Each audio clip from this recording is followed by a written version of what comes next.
ဒီနေ့တော့ချစ်တီးထမင်းဆိုင်တွေမှာရောင်းတဲ့စက်သားဟင်းပုံစံအတိုင်းချက်စားမှာပဲဖြစ်ပါတယ်အသားကြီးပဲမစားချင်လို့ကျွန်မခြေထောက်ရိုးတွေနဲ့ချက်ခဲ့ပါတယ်နောက်ပြီးတော့သူတို့ဆိုင်ကဘာကြီးကြော်လေးတွေကိုလည်းကြော်ခဲ့ပါတယ်ရိုးဆိုပြီးတော့အထင်မသေးနဲ့တော့အယိုးဟင်းကအသားဟင်းနဲ့ပို့ပြီးတော့စားလို့ကောင်းတယ်ကျွန်မညကလေးကနေပြီးတော့ကြက်ခြေထောက်ရိုးလေးတွေကိုစားထုံးစံအတိုင်းစားစနွဲအချုံမုံနဲ့ချင်းရည်လေးပါညှစ်ပြီးတော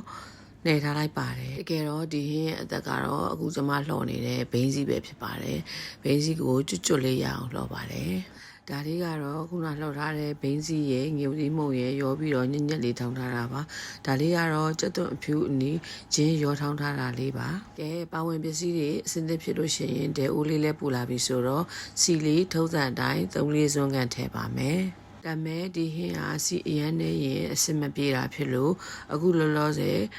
3-4စွန်းကန်ထည့်ပြီးတော့ချက်ပါမယ်လိုလာရင်တော့နောက်ထပ်ထပ်ထည့်ရမှာဖြစ်ပါတယ်တကယ်တော့ကျွန်မဒီဒဲအိုးအနေနဲ့ချက်ရတာစိတ်မရှိပါဘူးစီလေးတွေပူလာပြီဆိုလို့ရှိရင်အရင်ဆုံးဒီမှာကြက်သွန်ဖြူချင်းထောင်းထားတာတွေကိုအရင်ဆုံးထည့်ပြီးတော့စီးတက်ပါမယ်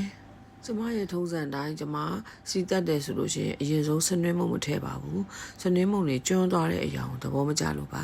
ါကျက်သွန်နည်းနည်းနွမ်းလာပြီဆိုလို့ရှိရင်တော့စနွေးမုံလေးထည့်ပါမယ်ရင်ချက်ရတာပင်ပန်းလားဆိုရင်မပင်ပန်းပါဘူးစားကောင်းလိုက်တာလို့ပြောတဲ့ comment လေးတွေကြားရင်အရန်ပီတိဖြစ်ရပါတယ်ကျက်သွန်ထောင်းထားတာလေးတွေနည်းနည်းနွမ်းလာပြီဆိုရင်ခုနကဘိန်းစီလော်ပြီးတော့ထောင်းထားတာလေးတွေကိုထည့်ပြီးတော့စီတက်ပါမယ်အဲ့ဒါလေးတွေကစီကိုတော့သူကနည်းနည်းဆုပ်သွားတာပေါ့နော်အဲ့တော့ဆုပ်သွားဖြစ်တဲ့အတွက်ကိုထည့်ထားတဲ့စီကအင်မတန်နည်းနေပြီဆိုလို့ရှိရင်ဒီဘိန်းစီထောင်းထားတာလေးကမမွေးလာတော့ပါဘူးအဲ့တော့စီကတော်တော်လေးလိုနေတာဖြစ်တဲ့အတွက်ကျွန်မစီအနေငယ်ထပ်ထည့်ရပါမယ်တကယ်တော့ကျွန်မဝိတ်ချနေတဲ့အချိန်ဆိုလို့ရှိရင်တော့ဒီလိုဟင်းမျိုးကိုချက်ရင်ချက်မယ်ဒါပေမဲ့ကျွန်မမစားပါဘူး။ဘာကြောင့်လဲဆိုတော့စီရများပါတယ်။နောက်ပြီးတော့အနှစ်တွေလည်းများတာဖြစ်လို့ကယ်လိုရီလည်းအရင်များတယ်။အဲဒါကြောင့်ဝိတ်ချနေတဲ့သူတွေအတွက်တော့ဒီဟင်းတွေကတော့မစားသင့်ဘူးပေါ့နော်။တပြည့်ပြည့်မွေလာနေရနေပြီးတော့ကျွန်မစီကနဲလာပြီဖြစ်တဲ့အတွက်တူးမသွားအောင်ကျွန်မစီလေး2ခွက်3ခွက်လောက်တော့ထပ်ထည့်လိုက်ပါတယ်မိသားစုတစ်ခုမှာအိမ်တော်ဦးစီးကအရေးကြီးသလိုအိမ်ရှင်မတွေကလည်းအရင်အရေးကြီးပါတယ်သူတို့ရဲ့စေတနာမေတ္တာတွေကြောင့်သာမိသားစုကဒီလိုမျိုးအေးအေးဆေးဆေးစားနိုင်တာဖြစ်ပါတယ်စီသက်ထားတာတွေနွမ်းလာပြီဆိုတော့ကျွန်မချက်ချောက်ရိုးတွေကိုထည့်လိုက်ပါပြီအသားတွေကိုစီတက်တဲ့ချိန်မှာစီမြများစားတတ်တဲ့သူအတွက်ကတော့ပြဿနာသိမ့်မရှိပေမဲ့ကျမတို့စီသိမ့်မပါဘူး